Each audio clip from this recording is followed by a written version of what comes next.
Hey, hockey fans, welcome to 7-Eleven Overtime Podcast. I'm your host, Gino Retta. I've spent over 4 decades working in the game, fortunate enough to meet some of the great legends of the game, saw them come into the league, watched them shine in the game, and now they've moved on to life after hockey. The 7-Eleven Overtime Podcast gives us a chance to catch up, tell some great stories, relive some great memories, and find out what they're up to today. On this week's show, here's a guy who won a Hart and Vezina in the same year, played for 5 different teams, over 700 NHL games during his 16 years in the league. He really made his mark during his 8+ seasons with the Montreal Canadiens, and his retirement from the NHL. He became a journalist from the Journal de Montreal. Ladies and gentlemen, we're talking about Jose Theodore. Jose, welcome, my friend. You look fantastic. Thanks for having me, man. It's been a while. I've been waiting for this day, so it's finally came that you invited me. I'm big enough for your podcast now. Great. Oh man, you look like you still look like you did in your playing days. What are you doing, man? Like, Trust me, man. I'm not. You just caught me on a good day that I've decided to do that 30 days, no booze, no wine. So you just caught me at the right time. Trust me. oh, that's it. I get what that is. So tell our audience where you're living right now. And you and I were just talking before we started that you've got some neighbors that people might recognize in your community. Yeah. No, well, they at the end of the day, when I signed with the Panthers, I had, I believe, 3, maybe 4 or 5 teams on the table. And I remember telling my agent, Donnie Meehan, I said, Donnie, my number one choice, unless there's crazy contract somewhere, would be Florida, the Panthers, because I knew Thomas Vukun was leaving, or he didn't get along with the team he was negotiating. That meant Florida needed a number one goalie, and that is spot that I wanted to try because I was towards the end of my career. So I wanted to maybe see if me and my wife liked it. Our daughter was 5 at the time. So I signed. They offered a 1-year deal for more money, but I told my agent, I said, bring the number down, but give me 2 years with the team so I could at least, stay here for 2 years, because it wasn't a huge contract per NHL standard. So we got a 2 years deal. Played here, it was great. Then I tore my groin just like any old man at 36, and I couldn't come back. So that was kind of the end of it. But we just decided to live here in the area where we live. Obviously, it's a nice place to stay in Florida. So there's different neighborhoods, but in my neighborhood, we're lucky. That's where Ed Jovanovski lives, two streets down from me. Marty Havlat, 2 streets down. I mean, I ride my bike. He stops by all the time. You have Blake Wheeler that's in the area, Pacioretty.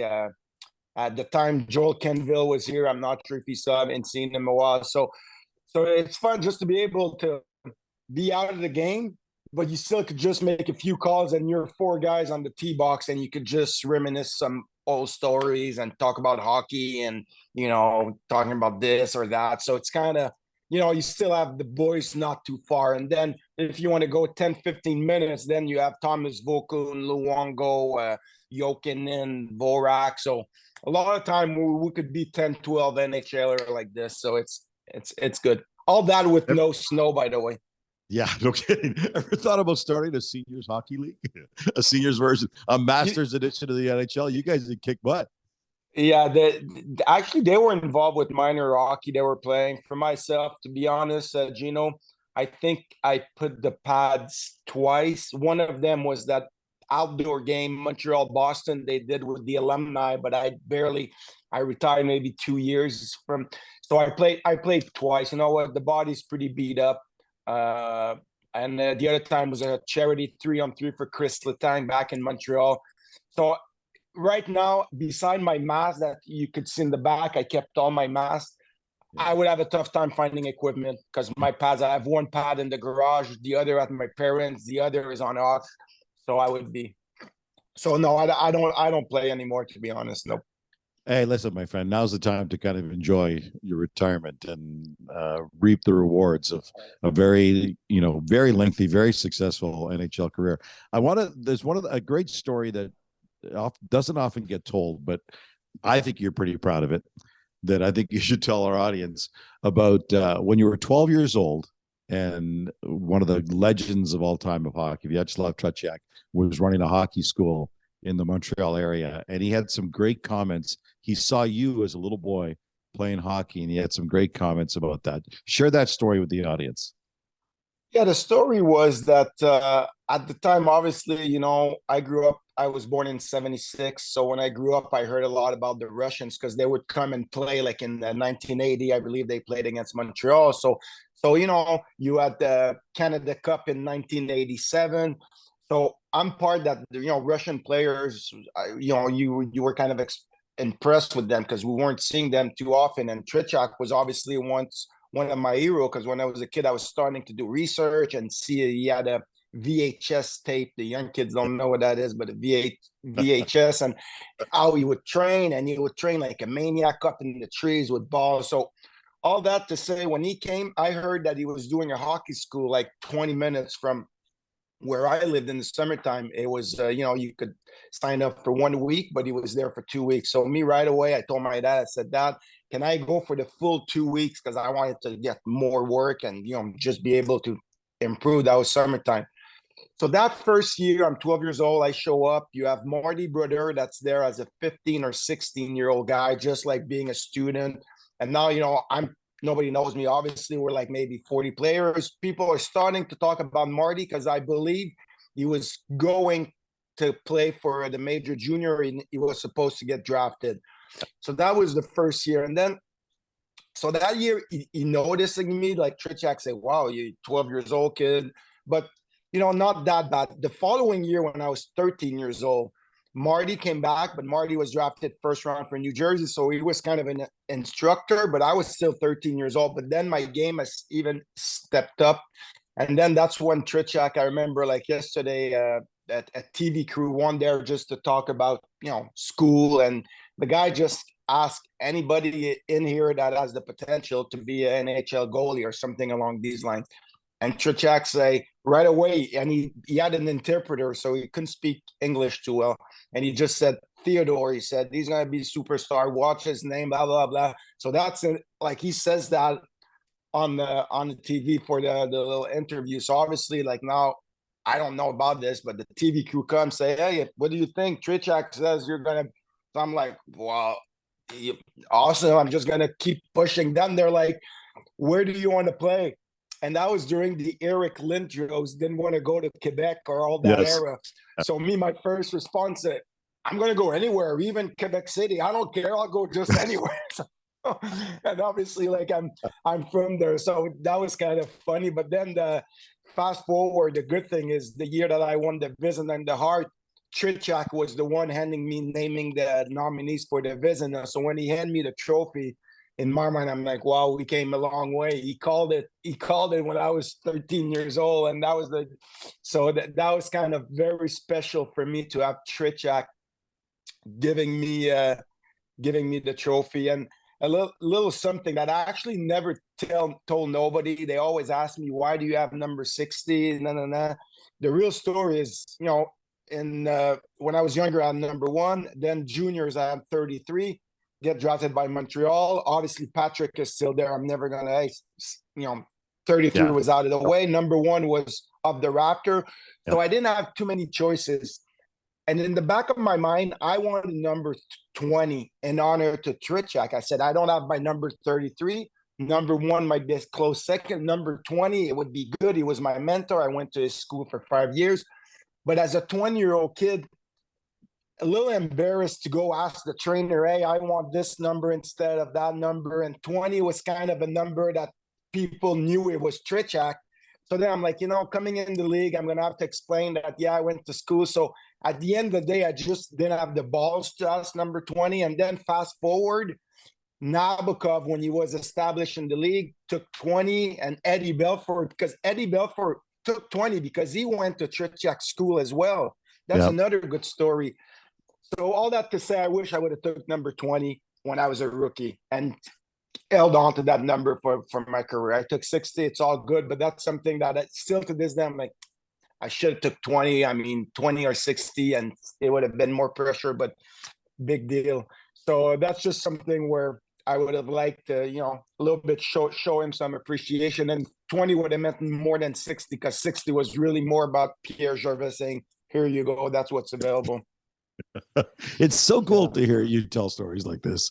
I'm so There's fortunate. many, and the one with Eddie Belfort too. I remember when Tretiak, then he just got nominated to be goalie coach in Chicago. Yep. So we would do the training day during the day with all the kids, like ranging from 10 to 15 and all that. And then at the end of the day, I was 13 only. Tretiak thought I had what it takes, and he was from the old mentality, push, push, push.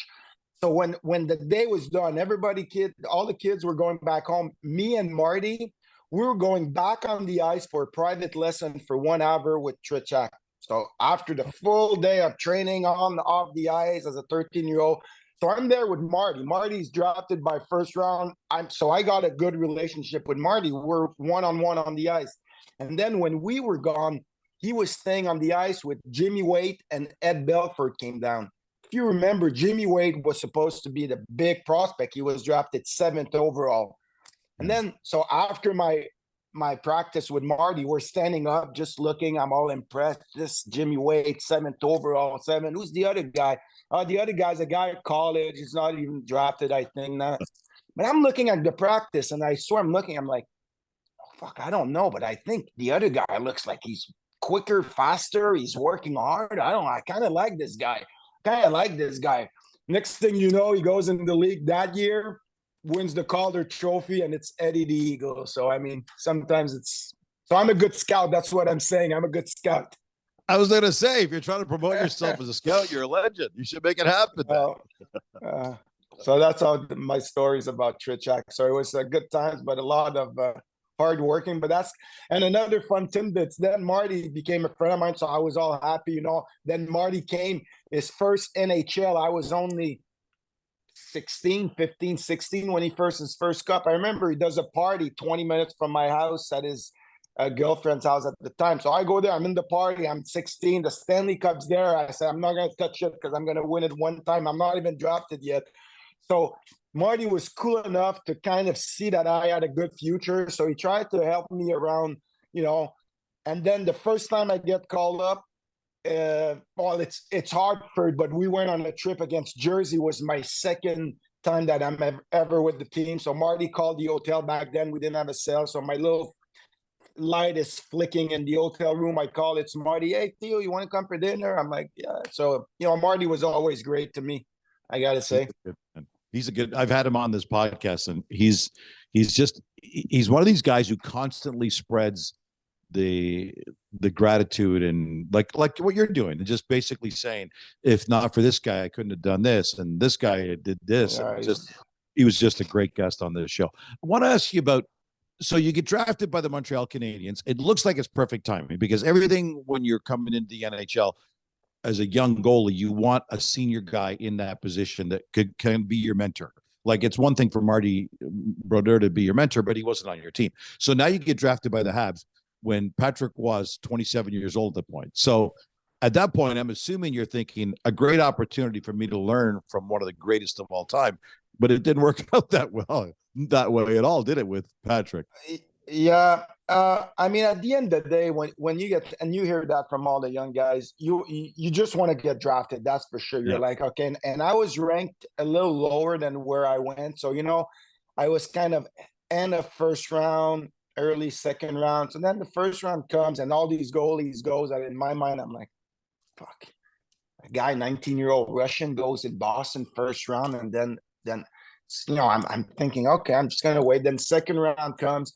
And I knew Montreal, even though back then it was Serge Chavard was the GM, and Serge didn't mean nobody. They didn't have these one-on-one meetings. So Montreal didn't mean nobody, but I've heard they were interested. So then their pick come, they draft me. So obviously right there, you're thrown, French Canadian, thrown in that media circus. And then, okay, Montreal gets the next Patrick Roy. They're preparing for the future, blah, blah, blah. So I'm loving that because I always like pressure. So that's all good.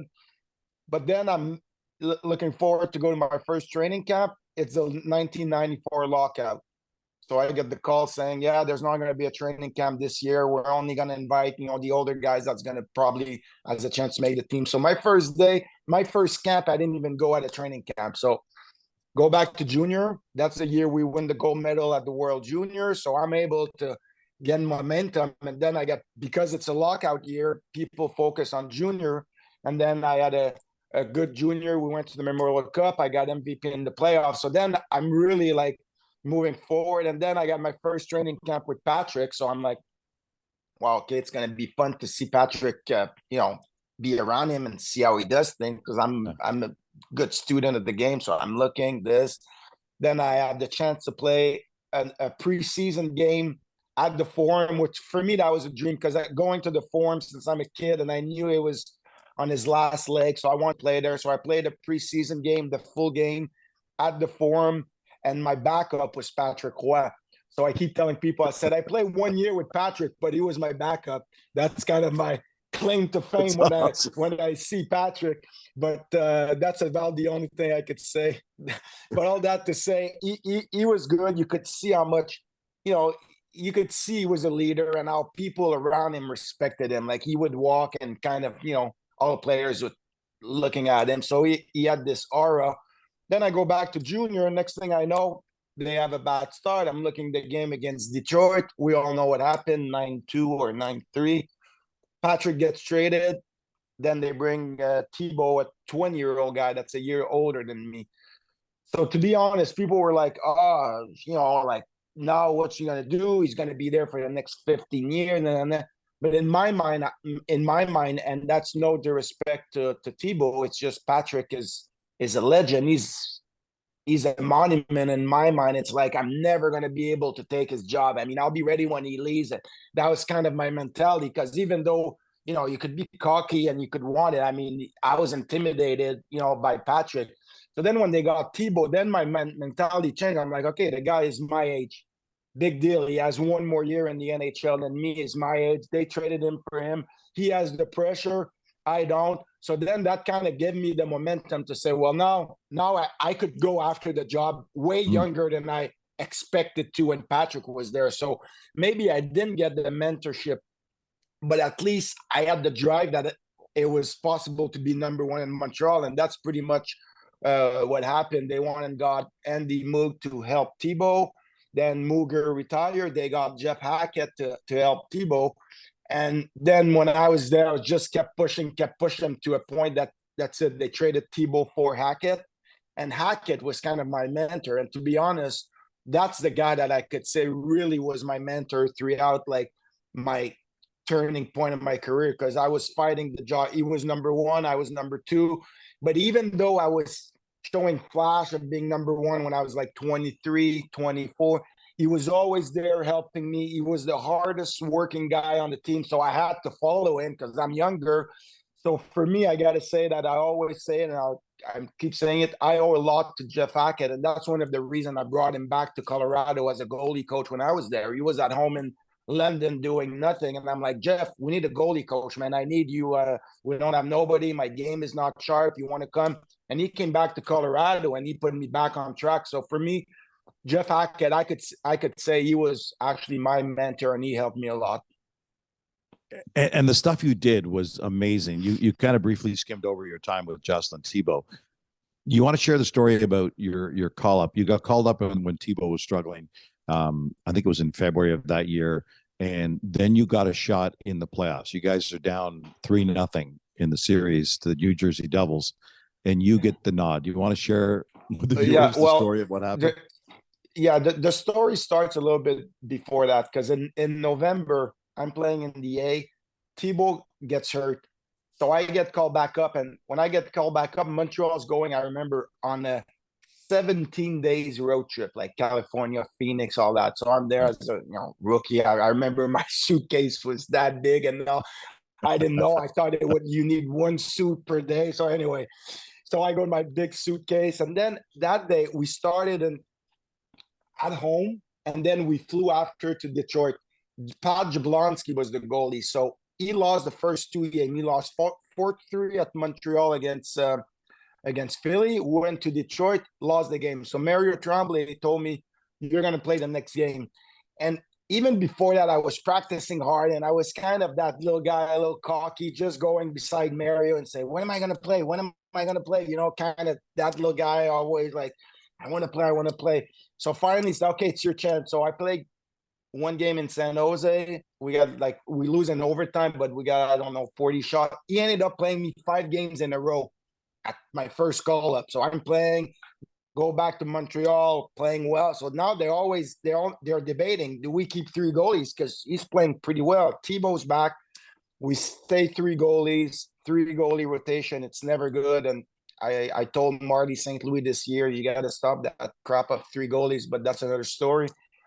Then they send me back to the minors. So that's end of November. So then they're struggling a little bit with the goalies. February comes, and then they call me back. They traded Pat Jablonski, and now they call me. They say, Theo, you're going to finish the year with us. You're part of the team. So then I'm playing with Thibault. He's number 1 goalie, obviously. You know, I'm just there. I'm playing my game. I'm learning the curse being a pro. I'm only 20 years old. Then playoff starts. Again, it's Mario Tremblay. It's 3-0 for the Devils. And again, he sees me. I'm doing it on purpose. I'm circling. I'm turning close to him so he sees me like, hey, I'm ready to go. I'm ready to go.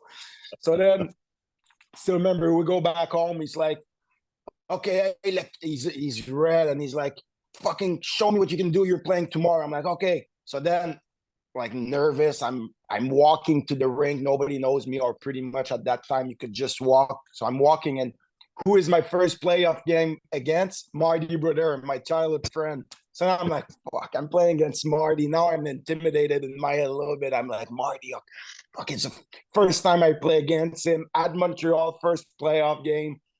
So I still remember we started the game. We lose 2-0, but we get outplayed. Because obviously a team that's down 3-0, a lot of time the other team, they just want to put you to sleep and call it, try to beat you in 4. So we're down 2-0. We make a comeback, 2-2. Next thing you know, triple overtime, and we win the game. So, win my first game against Marty, I think 60 shots to like 55, me and him. So end up winning that first game, played the other game in Jersey, lost. So that was good, because before the summer, it kind of showed me, okay, I was able to play well in the playoff under pressure. So then I knew slowly my progression was where I wanted it to be as a 20-year-old kid, so that's kind of how it started. The 1 year, obviously, this stands out. Like, when I've been in this career now for over 40 years. So there are certain moments, certain times, certain years where guys just do something that you're like, I cannot believe this is happening the way it's happening. The 2001-2002 season could be, without hyperbole, one of the greatest seasons I've ever seen, an individual performance by a goaltender.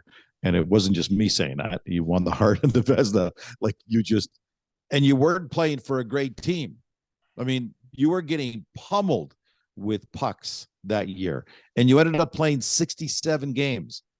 Walk us through one of the greatest seasons of all time in NHL history by a goaltender, and how that all unfolded for you and what that meant to you.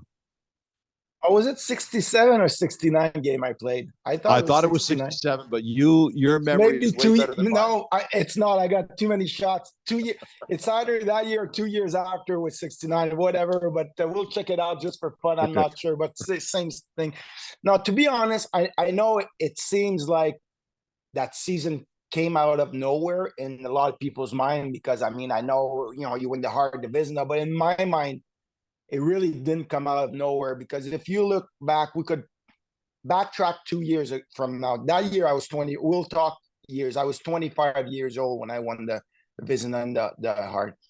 2 years before, when I was 23, you could look. I only played 30 games, but I played, I think, 20 until Christmas. But those 30 games, 5 shutouts, tied with Eddie Belfour for the base save percentage of the league. I just didn't have the chance to play more. But that year, I had like 5 shutouts in 15 games. I had a 2.1 goals against. Again, I was like, not a lot of games, but I was second and I was first for save percentage. Eddie won the Crozer by 0.001. He deserved it because I only played 30 games. I would have gave it to Eddie Belfour anyway. He played 60. But I'm just saying that I was there, but obviously, you know the way it works. Alain Vigneault was the coach. He was going with his older guy. So at the end, I was playing as much as Jeff Hackett. The second half, we're fighting for playoff spot. I think I played like five, 6 games in the last 30 games, because he said, I'm gonna go with my older guy. So I didn't play, but in my mind, I'm like, I could have kept that same play for a full season if I had to. So I had, like I said, I had the shutouts, I had the save percentage, I have the goals against average. I'm like, I did it for 30 games. I had another 30 games at 60 games. I know I could do it. So that was kind of where it started. But obviously, people just saw he played 30 games. Yeah, good. It's going to be a good number one. The following year, I missed training camp because contract negotiation. I decided not to go to camp. I didn't like the contract they were offering me. So I missed the full training camp, which was obviously not good. When you're 24 and you miss the full camp, I was getting momentum, missed the camp.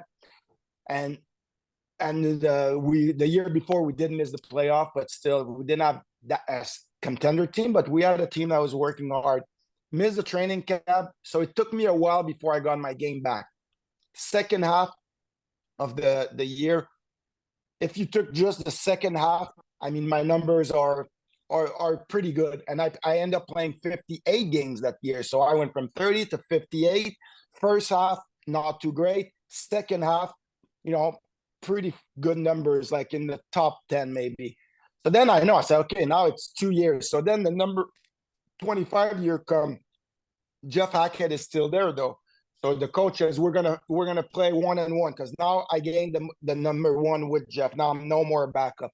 So we start the season. I play one, he plays one. I remember I get whatever, first, second star, Jeff Hackett would get a star.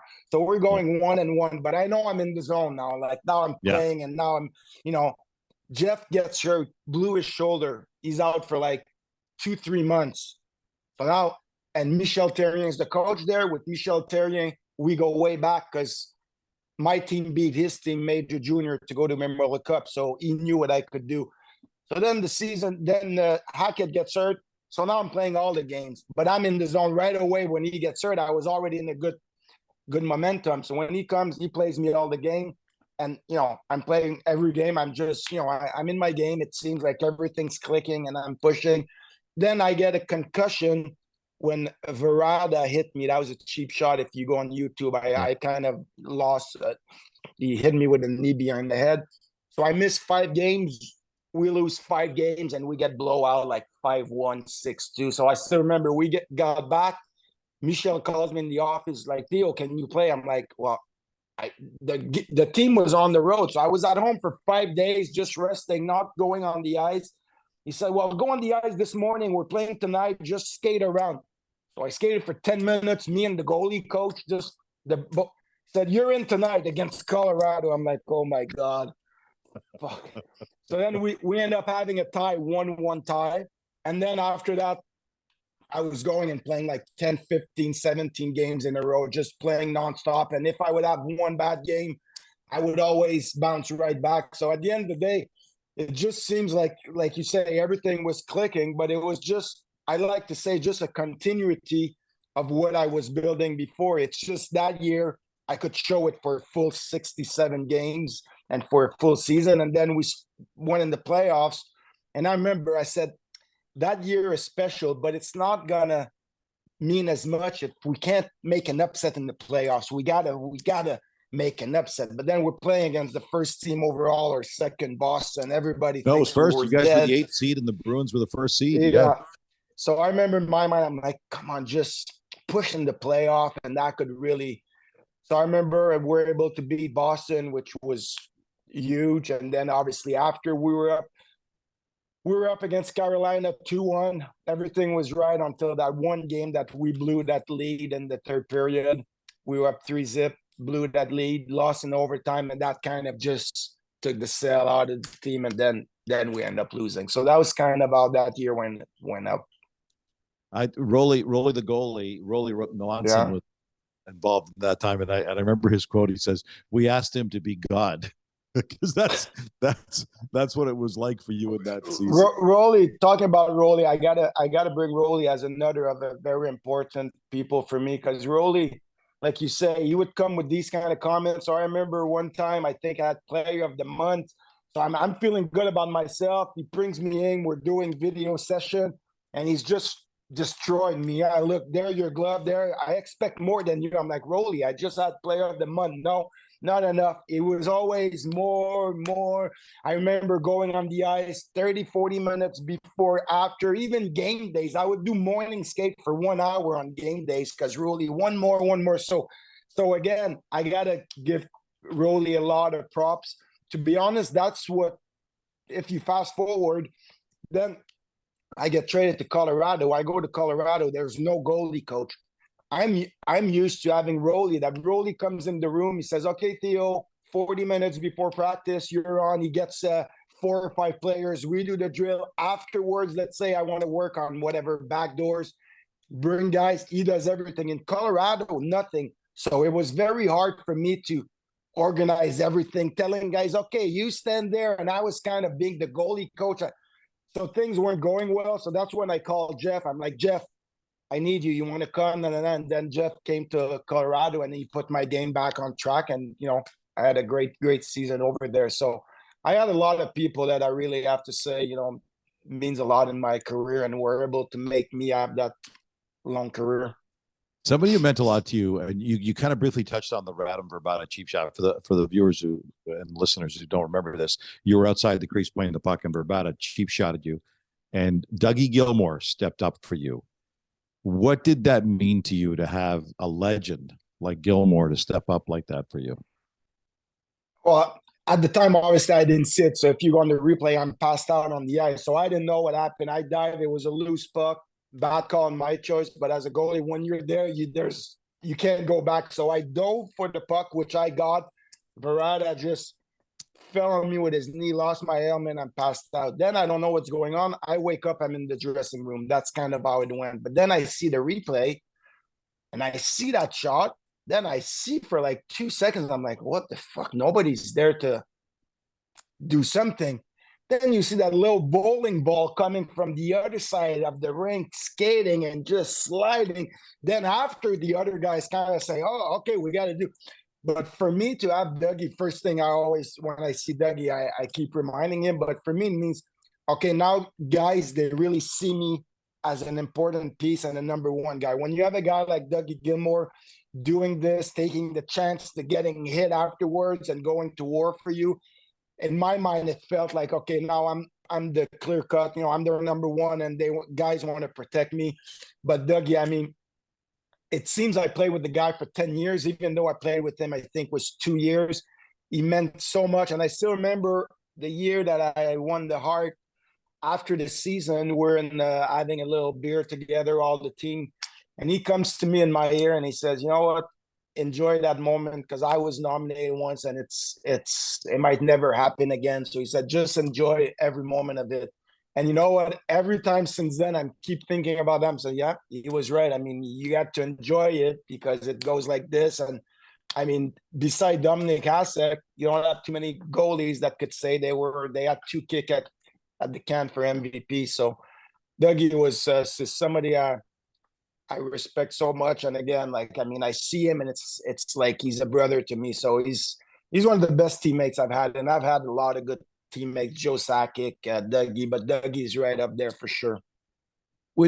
It's funny because, and I don't want to just slide by this, because the importance of, for us in the media, for the guys who are voting and stuff like that, it's the Vezina is the goalie's award. So it's always hard to nominate a goalie for the Hart, for the MVP. So you're one of those rare people who were able to win both in the same year. Do you appreciate how significant that is? Because we may never see that happen again. We may never, because people always say, no, the Vezina is the goalie's MVP. We can't give them both. So do you appreciate that? Well, I would say that I appreciate a lot more my career and what I achieve. I mean, like anything, you wish you could do more. I wish I would have won a cup. I wish I would have won more Vezina. But when you look back, I appreciate a lot more and realize more what I did since I'm retired, because, you have more time to sit back, say, okay, yeah, I did win the World Cup in 2004, played with Mario, 2 All-Star World games. Junior. So World Junior, 2 All-Star games, Masterton, that's another trophy that's special to me. So I do appreciate more. But like I always say, to win the MVP as a goalie, kind of, you need all the stars aligned, because you need to have a team that's not a great team being said is you need your goalie to be able to stand out every game. Because I saw the opposite. When I played in Washington, I finished the season, which people don't realize that because they always think, oh, Washington was so good, but they didn't win the playoff. My second year in Washington, I finished my last 25 games after Christmas, 23, 0 loss, and 3 overtime loss. I had 30 wins, 7 losses. But people said, oh, yeah, he plays for Washington. You know, every goalie would have good stats. They have a good team. So it's like, even if I would have been 40-0, there's no way I would have won the Hart Trophy because they have a good team. That's why.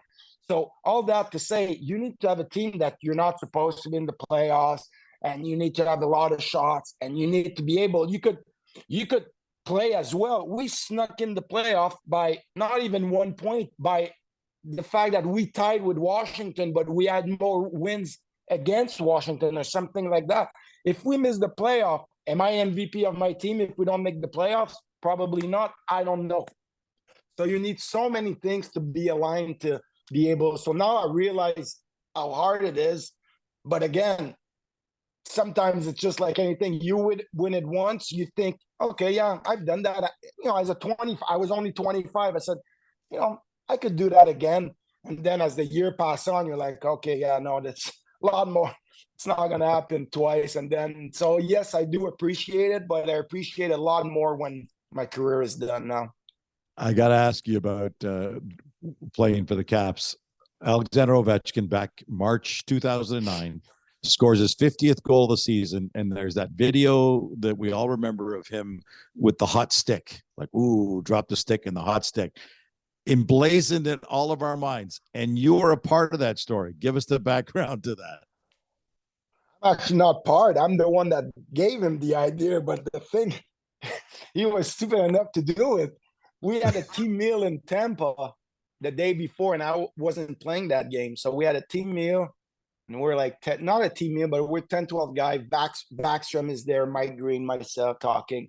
A couple glasses of wine, especially when you're not playing the next day, you know. So I'm loose talking, and then Obi's like, yeah, tomorrow I gotta score. If I score, what should I do, guys, to celebrate? What should I do? So Ovi says it to me, Backstrom and Green, and I think Semin is there, or maybe Fedorov, whatever. What should I do? I said, Ovi. And he was always playing with Backstrom, if you remember at the time. Yeah, always. You know, Backstrom, Ovi, just like, you know, freaking Adam Oates and Brett Hall, they were always together.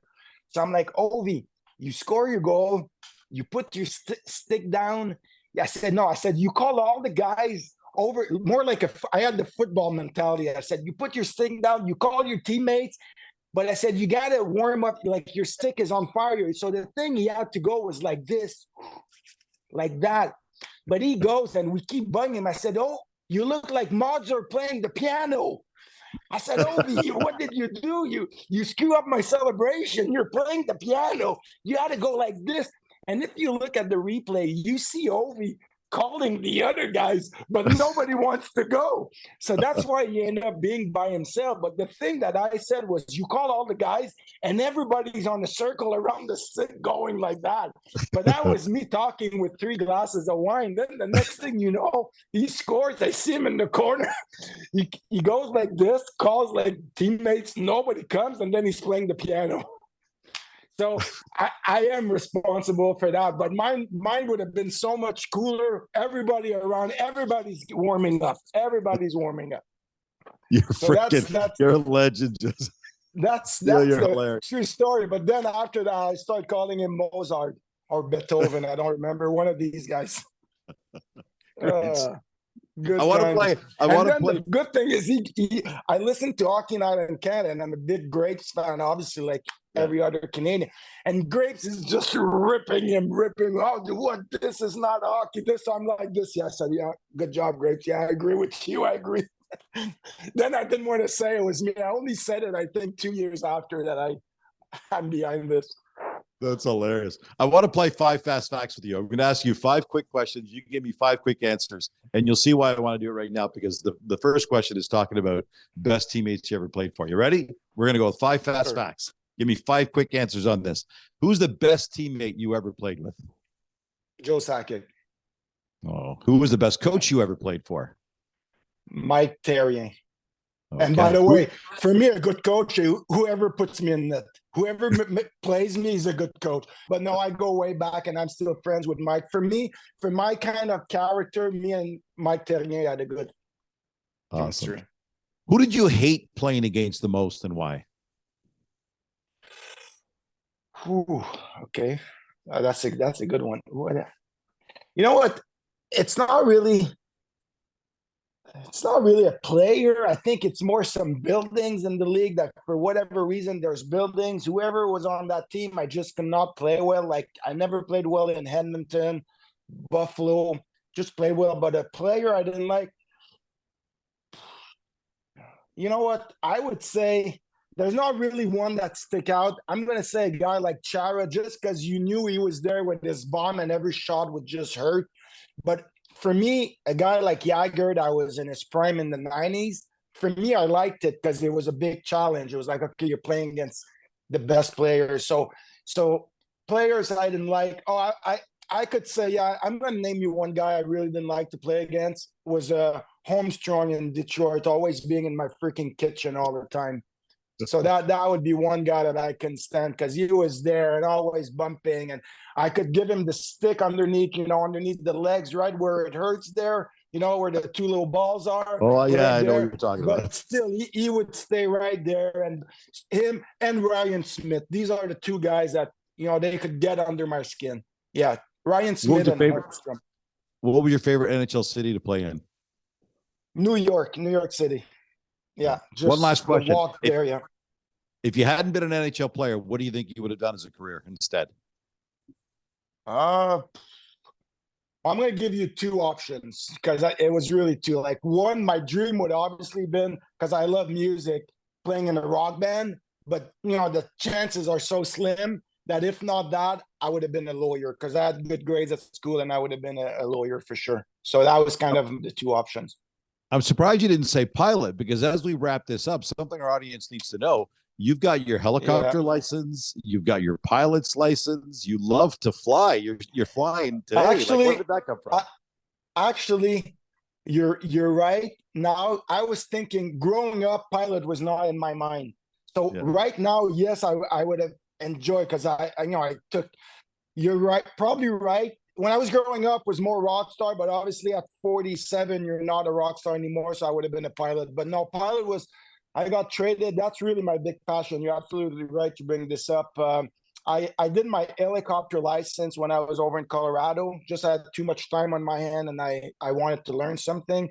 And then in Florida, I really committed to it. So I did my fixed wing, which is airplane license. I did my instrument, which is flying with, pretty much in the clouds, in the snow, in the rain instrument. And I did my commercial license. So I did put a lot of time. I have my own plane that's in the hangar in Pompano. I fly to Montreal. I fly my family around, and I went flying yesterday. I go flying like 3 times a week. And you know what? I feel it's a little bit like playing hockey, where as a goalie, you have all the pressure on yourself. If you don't play well, your team loses. Well, if you're on a plane with me and I don't plan my shit well, you're in big trouble. So I got the pressure of all my, and the pressure of being prepared beforehand, looking at the weather, looking at this, at that, getting everything ready, being on top of your game. The pressure of, okay, you need to be with, there's always something that happens. So all that pressure makes me feel good, but it's really a passion for me that I just want to keep evolving and keep learning. So yeah, you're right. Pilot is something that it's great. And a lot of time, guys come here, some players, they want to fly to the Bahamas. I fly them to the Bahamas and, fly all over the place. So yeah, you're right. Good call. I forgot that one. Jose, I got to tell you, this has been so much fun. I've been doing this show for a couple of years now, and this is one of the most fun interviews I've ever done. You've still got so much passion about so many things, and you look so good, and you feel like, obviously you feel great. I've really enjoyed this, man. Thank you so much for doing this with us. Thanks. It's easy when you're doing it with a pro, man. Keep up the good work. You're the best. Jose, continue to enjoy life down there, buddy. Have fun. All right. Really take care, appreciate man. you doing Take this. care, everyone. Bye. Bye.